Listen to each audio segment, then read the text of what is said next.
L'attaque ukrainienne du 31 décembre se serait produite ici, à Makivka, près de Donetsk, zone occupée par les forces russes.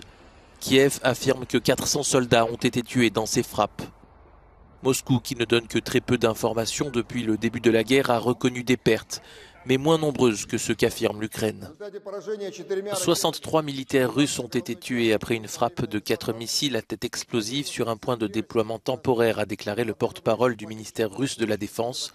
Une assistance sera fournie aux proches des militaires décédés, a-t-il dit. Les forces d'occupation russes ont affirmé que des frappes ukrainiennes survenues après le Nouvel An avaient fait au moins 1 mort et 15 blessés dans l'est du pays, où se concentrent les combats les plus violents. L'Ukraine, pour sa part, a fait état de bombardements russes sur Kiev et d'autres villes samedi, dimanche et lundi, qui ont fait 5 morts et une cinquantaine de blessés. Des bombardements qui ont de nouveau provoqué des coupures de courant, notamment dans la capitale ukrainienne.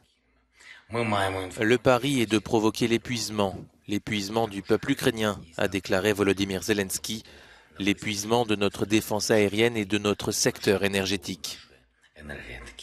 Alors que la guerre dure depuis bientôt 11 mois, un sommet doit se tenir le 3 février entre Kiev et Bruxelles, avec au menu un plan d'aide financière et des nouvelles livraisons d'armes.